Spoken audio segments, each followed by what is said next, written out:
So we had some 60 plus mile an hour winds yesterday,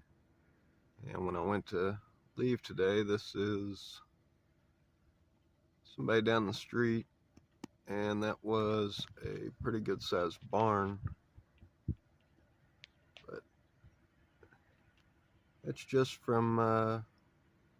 60 something mile an hour winds, no tornado.